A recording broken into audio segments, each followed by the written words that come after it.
Well, some of you might know him, some of you might not. Ladies and gentlemen, I present to you Julian Assange. Look at him. What happened to this? We're so used to you looking like this. What's going on? Well, if you look like that and you didn't have any eyeballs, wouldn't you look like this instead? Yeah, I mean, I would. That you're definitely right. You want to hear my impression of you? Yeah, okay, let's hear your impression. All right, let's get this one. I'll tell you what Malcolm's done recently. He hasn't given the Australian public a fair shake of the sauce bottle. I don't talk like that. Okay. Anyway, that's the only gag we have prepared this time for you. And it wasn't even us. It was just somebody just gave us a bunch of Labor heavyweights, including, Paul Keating and, of course, Eddie Maguire. Wow. I don't know why he was included, but there you go. Why do none of us have eyeballs? It's very scary, I can assure you, especially because we put you up on here. So it does look like you just have laser beams for eyes. Is that Uncle Bill? Yeah, that's Uncle Bill. You don't like that? I'll just put that down for you then. That's okay. I'm relaxed and comfortable. All right, great. I'm glad to hear. Because you shouldn't be relaxed and comfortable. You've been very busy. And once again, stirring up mischief. Back in the 2013 days again, are you? Yeah, well, what's happened since 2013? I've grown a beard. And Murdoch's become an even bigger prick. And so these are two major developments over the last 7 years. So I did the numbers the other day. We've had 18 federal and state elections since 2010. And Murdoch's newspapers have viciously campaigned against Labor in all 18 and viciously campaigned for the Liberal National Party in all 18. And given that he's just bought up every single newspaper in Queensland, I said, enough is enough. And it's time for a fair shake of the proverbial. And so I decided to sally forth and collect a petition with the view to establishing a royal commission. Right. And how confident are you that this is going to work out? I know this is the classic ABC question of, but is it going to do anything? But having said that, is it going to do anything? Well, I have an old-fashioned sort of view of things called leadership, which is, Faulkner said this to me once, Senator John Faulkner. I asked for his insight when I was leader of the opposition. He just leaned over the desk to me and said, Kevin, leaders lead. And so, I went off into the corner and looked up the dictionary and Encyclopedia Britannica. And after I got through lead rather than lead, came to the conclusion that it meant being out the front of something, which means taking a stand and inviting people to come with you, even if you're uncertain of the outcome. And that's the truth of it. I'm uncertain of the outcome. But I think the cynical Australian political class are a little shocked by the volume of people's response. And we're barely a week into this petition, and we've had all sorts of technology problems in the Australian Parliament House site, which collects electronic petitions. But, when you've got 250,000 people who have signed up already, 3 or 4 million people reached in social media. Parliament House said about 1 million people had visited the site. And so something's happening out there. People are not happy with the Rupert and the boys. Sorry, we're just getting some kind of scratching sound. Can you hear that?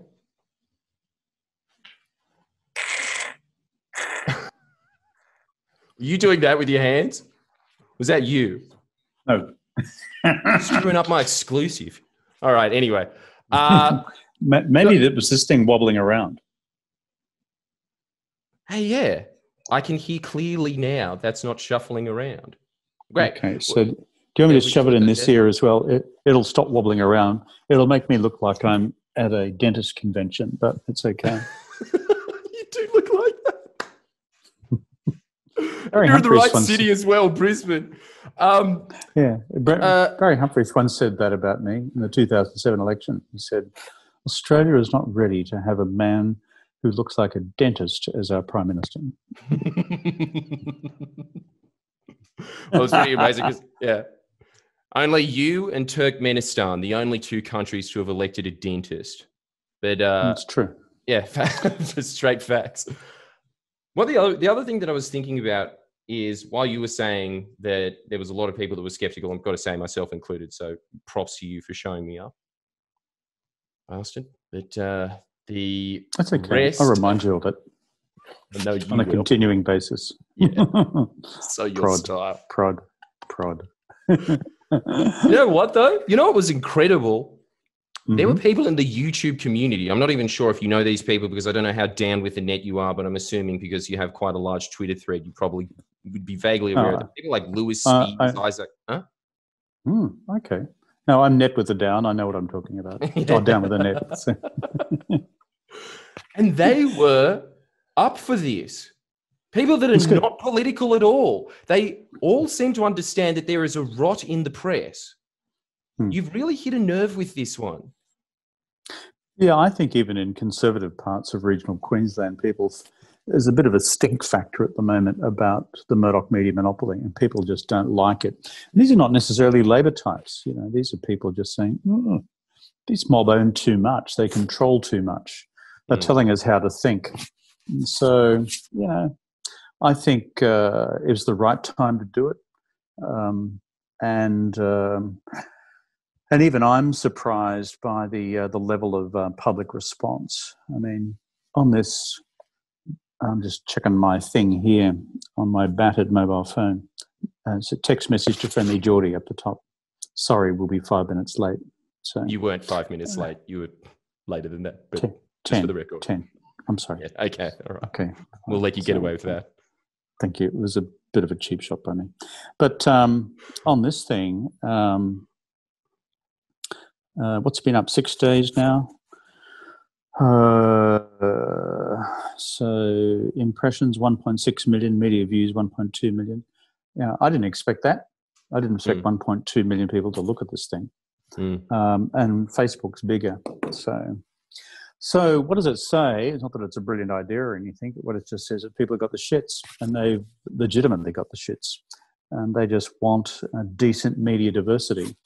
And from where I come from, the centre-left party and progressive politics, we just want media platforms which will carry the facts and our arguments so that people can make up their own mind, rather than this daily barrage about why you're some, morally degenerate half-wit, which is essentially the Murdoch media take on all of us who happen to wear the Labor Party flag.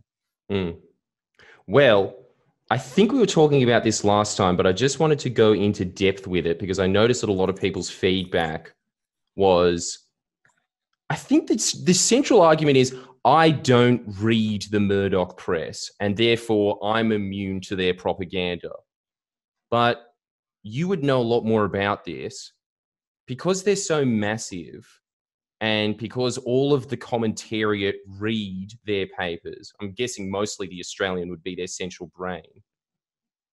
The impact of it is massive, and it has a huge clouding effect over the rest of the conversation. So really they are just, the phrase that I keep trying to put is just it's setting the agenda for the rest of the press and saying, this is what the news is. And so pretty much Nine Fairfax and the ABC, who are, by the way, like you look at a lot of the experts that they have on all the time, a lot of them are ex-Murdoch press journos, or they currently are working for the Murdoch press. So it has this massive megaphone effect and this distortion that it has in the rest of the press ecosystem. Would you agree that that is a fair assessment, is what I say? Yeah. Look, I think it's what I call the Radio National response to nobody reads the Murdoch press. Well, that's terrific, I read the New York Times too, and I read it online, and I read a whole bunch of newspapers around the world. That's my job. I run a think tank. But guess what? 2% of the country listen to Radio National. And a huge slice of the country still watch commercial television. A huge slice of the country still listen to talkback radio. And a huge slice of the country still read the print media.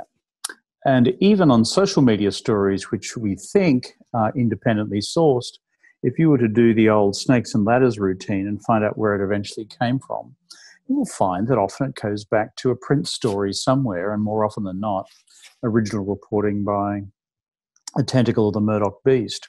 So it not only sets the tone, the parameters, I think your nice word is the cloud of the national conversation and what's on the agenda and what's not.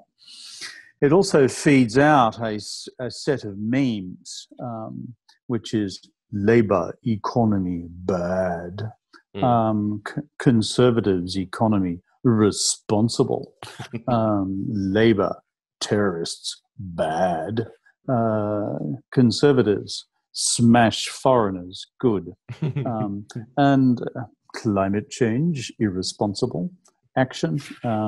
These memes are seeded through, and they bounce out through the radio networks, the television networks, and you're answering the question, even if a non-Murdoch journalist is not fully aware of why they're framing the question in a particular way in the first place.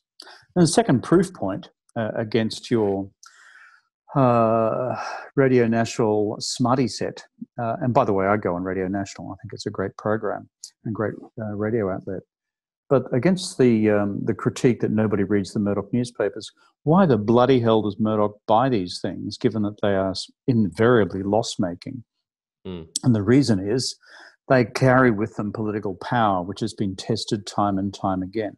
And in Queensland, when all you folks down south, as we say up here, moan and groan about what Queensland does on federal election night, remember, in this state of Queensland, virtually all the newspapers are owned by Murdoch. Cairns, Townsville, Mackay, Rockhampton, Bundaberg, Sunshine Coast, Brisbane, Gold Coast, all of them. National Daily as well. Your suburban throwaway, and my electorate, which is just out the window over here that I represented for 15 years, your throwaway newspaper was owned by Murdoch. The State Daily, the Courier Mail, was owned by Murdoch. The National Daily, the Australian, was owned by Murdoch. Got lots of alternatives there. And he was particularly interested in Queensland because it shaped so many elections. That was I don't even know what it is, I guess, like the Florida of Australia. Kind of is in temperament as well. Oh, it's true. Florida is, the United States, is tough going for the Democrats, but it's sometimes line ball, as it is in this election in the United States. And so up here, when we are in the Labor Party maximally competitive, we can get more than half the seats. I did that. Hawkey did that in the early 80s, but it's tough. But one of the reasons it's tough is because the Murdoch empire was historically based here. Cruden Investments, the family company, used to own directly as the family investment, the Courier Mail. It kind of became the linchpin of the wider empire. But the bottom line is, as I said, since they were allowed by the ACCC to buy APN, the Australian Provincial Newspapers Company, all these other regional dailies have been sucked up into the empire as well. What's it mean, by the way? The local newsrooms effectively disappear. The local journalists disappear. And there is a little gaggle of Voldemorts out here in some centre in Brisbane writing the central copy so that we get the agreed line out. It's what the propaganda department does to the Chinese Communist Party in Beijing with the People's Daily. This is what I'm always trying to get out to people, is that really Australia's press ecosystem, it's not that different to a third world dictatorship. The only difference I would imagine is that it's just a little more nuanced in that there's kind of a few different cultural aspects that I guess that they can constantly argue about. You'd include in that, I guess, climate change, and once before it would have been gay marriage or something like that. In terms of the coverage that they give you guys, I mean, Fairfax 9, just read the other day, they've supported Labor 6 times since Federation federally. And in New South Wales, I don't know what it's like in Queensland. I don't know, well, they've got the Brisbane Times online or whatever, but I think they've supported them once in 2003. And then before that, it was 1981 was the last time that they supported the Labor Party. That can't be a coincidence, So I don't know. I guess all I'm just saying is, like, it's at the end of the day, they're all just pushing that you should be voting for the Liberal Party. And what do you know? They wind up winning 70% of the time. That's true. You see, my overall thesis is pretty simple. The Murdoch media empire in Australia, and it's a monopoly, it's a protection racket for the Liberal National Party. And you see this on a rolling basis. There's no effective coverage of the great series of scandals and corruption scandals we've seen erupt federally or even at a state level in the coalition parties over the last however many years. However, on the Labor side, take the example here of Jackie Trad, the member for South Brisbane, who's fighting for re-election in the Queensland Parliament. So someone accused Jackie Trad of interfering with the appointment of a local school principal in her electorate, for which she was caned on the front page of the Courier Mail, what I call the Courier Fail, for umpteen editions. And when she was formally investigated by the local Crime and Misconduct Commission here in Queensland, our equivalent of ICAC, effectively the newspaper forced her to resign. Now, that's that. On the other hand, you see this, this coverage of Gladys Berejiklian in New South Wales. We don't want to take a too harsh a view of Gladys because it's a personal matter, this, that and the other. And this is about a partner of hers who's been effectively selling visas for cash out of his ministerial office. So Jackie Trad... Yeah, how many principles is that worth? So Jackie Trad, who was then exonerated, by the way, after the investigation was had for influencing the appointment of a school principal in her electorate, kicked out of her job as Deputy Premier and Treasurer. And then over here in New South Wales, well, let's have a reasoned and fair debate about Gladys Berejiklian's private life, and is it contaminated in any way by the jerk that she was hooked up with. That's just one case in point of 1,000. Mm. In terms of the influence that it has on politicians when they're in power, because you walk down the chambers, just for any kids out there that are on their TikToks and are too young to remember the golden age. This guy was Prime Minister once. And when that was happening, you want to confirm that, or did you? Yes, okay, yes, you I was. yeah, right. Yeah. I'm not having an Alzheimer's attack. What's your name? The young lady. Yeah, you think you're talking to Rachel Maddow? Who? Where am I?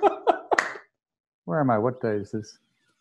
Yes, I was Prime Minister. Yeah, I didn't have a beard. He was PM. I didn't have a beard, by the way. So no, he wasn't. I was fresh-faced and virginal.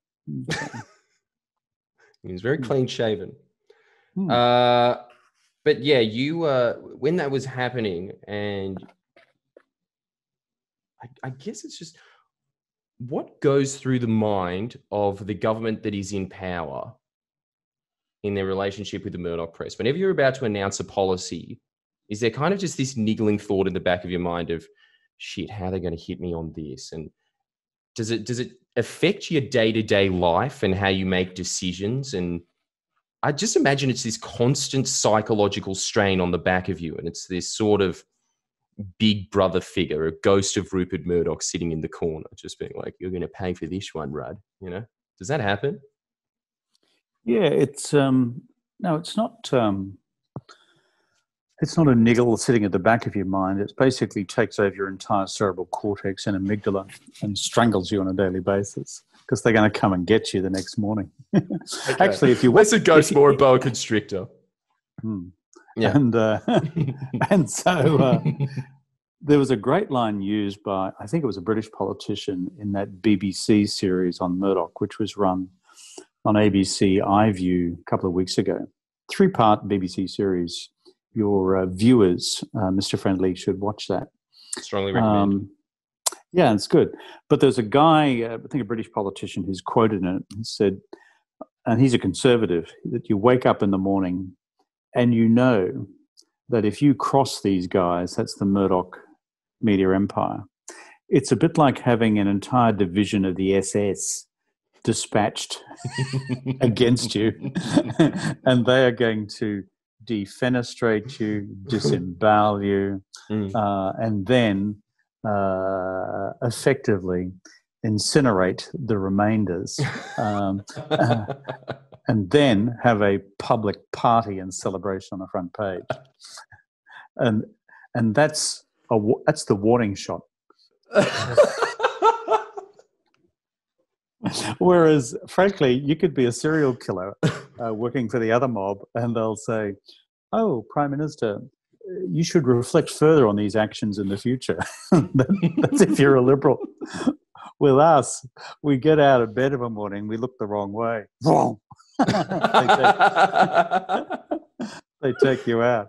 So I got to say, I deliberately entitled Volume 1 of my autobiography, Not for the Faint-Hearted, mindful of what it's like. You get up and you know you're about to have your head blown off by these people.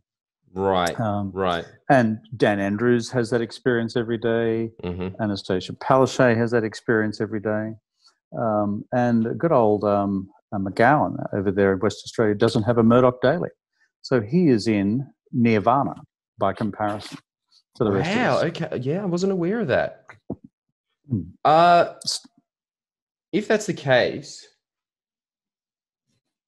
do you guys have like a lot of strategies then about how you're going to present this so that the Murdoch press eases up on you?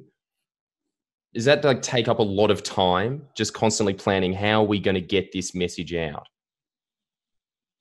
Because that's pretty much it. It's just this constant gatekeeper, this sort of ogre standing at the door, you know? They wish to be the gatekeeper for all news in Australia. From those of us in the elected political process who generate decisions and therefore news through to the people, they wish to be the intermediation agent. That is, the people who filter the news to the public. And so strategy one, which is what they kind of intimate to you once you've, in their view, fluked it and won against their wishes, is, okay, you little asshole, if you feed us daily exclusive stories, we might give you a 50-50 run. If you don't, we'll kill you. And so that's one strategy. We rejected that because, it's a matter of principle. We don't think it's right. You should have a press conference and deal with everyone equitably. Strategy number two is when you get attacked by them, that you just ignore it and continue to roll on regardless. The problem is they see their job, and this is basically the deputy assistant Voldemorts who work for Voldemort himself. These are the editors. The Chris Dorr, the editor of The Australian, Ben English, the editor of the Daily Telegraph, whatever he is, and I think Miller, the guy who kind of runs News Corporation in Sydney. All these deputy assistant Voldemorts, their mission statement towards the Labor Party and Labor government is to take paint off you every day, even if it's a little chip, so that it accumulates. And ideally, once they've taken off after 6 months a layer of paint, and then they want to see the rust begin to emerge. So it's a gradual process. And then finally, it's just the pure psychological warfare. They actually enjoy it. They actually enjoy getting inside your head and making you frightened. And that's what really pisses me off, Mr. Friendly, which is we in Australia should not be frightened of the media. You shouldn't be frightened to speak out against the Murdoch media empire. You shouldn't be frightened that if you stand up and have a say, that the Murdoch columnists are not going to be herded onto you the next day to rip your entrails out. But, so many people I know will refuse point blank to enter this debate about Murdoch's media monopoly purely out of self-preservation. Right. Academics, other journalists, business leaders, and even in my own party, it's pretty hard to get people up to the starting blocks on this for the simple reason that they know what the price is. And, and so people are pretty reluctant. Mm.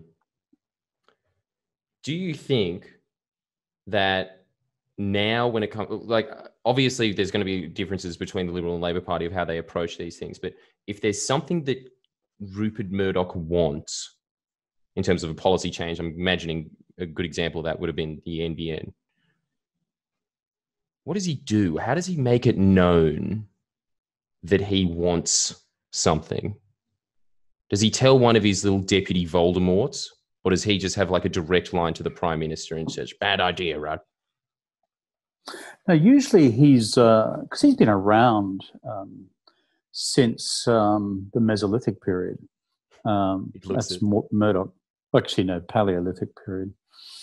And so he has a lot of form in dealing with political leaders around the world.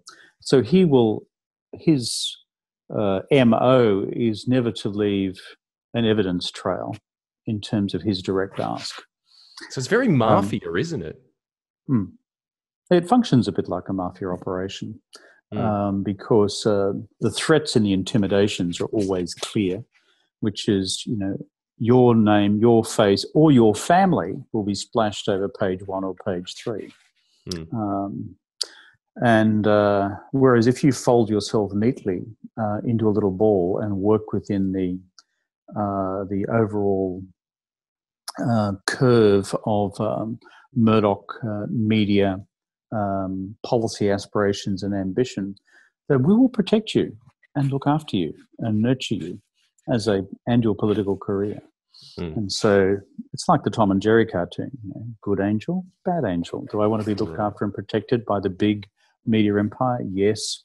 Do I wish to be courageous and stand up for what is right and go and then and just emerge as a piece of splatter on the pavement? That's the alternative.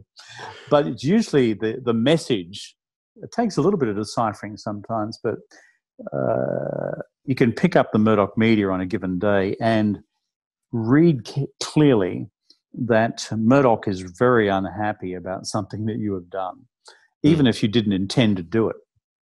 Like on the National Broadband Network, I did not set out to create a competitor for the Fox Entertainment cable network by providing fibre optic to the home to enable Netflix to compete.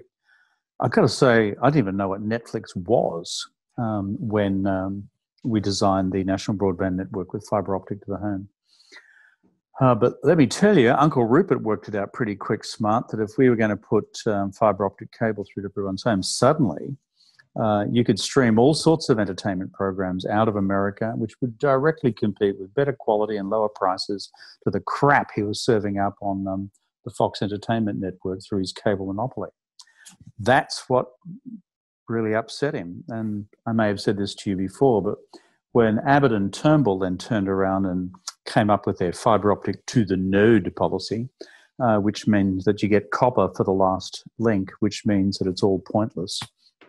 You're back with snail pace internet connections. Yeah. Remember, it was Murdoch's Fox Studios in Sydney, which were offered as the venue for the launch of the Liberal Party's broadband policy in the 2013 election against me. And nobody commented that this was just a little bit odd or a little bit of a conflict of interest. Yeah, it was insane. For God's sake. Yeah. Just stunning stuff. So you answer your question, no, he doesn't pick up the phone and say, listen, Rudster, you're about to have your head taken off if you continue with this. It's usually conveyed either through what you read or through the dialect adopted by one of the senior editors. But they're always careful to protect the ultimate source. And of course, they always say, Rupert never picks up the phone and tells me what to do. Have a look at the BBC series, the 3-part. Rupert constantly picked up the phone to these editors and told them what to do. And apparently the other thing is, I remember one editor talking about it. Sorry, we've got to go in a second, but just for the audience's edification, I suppose. The editors that work for the Murdoch press, they said that the same thing sort of happens to them. There's just this kind of, you're not getting on the front page. You start moving into the back of the page. And so your mind starts molding into a clone of his. And your first thought, first thing in the morning is, how would Rupert want this story reported? I guess so he does the same thing to politicians is the upshot of it. But sorry, thank you so much for your insights, Mr. Rudd. We do have to go. Links in the description to sign the petition, which I'll just admit right now I haven't done yet, but I will do it now that the video's out. I'm sorry. Well, I expect, Mr. Friendly, I expect, Mr. Friendly, you will post the link underneath this video so that you can press sign, and you got to wait, guys, until you get your email back in response from the Parliament House site, and you got to click that as well. It's not a user-friendly system, so I'm pleased we got 250,000 so far. But, Mr. Friendly, it'll be 250,000 plus one once you sign. Thank you. Will be. Pleasure as always, Mr. Rudd. Thank you so much for your insights. Be good, or in your case, just be better. Thanks. Need more of that. Please share and comment below. Comment.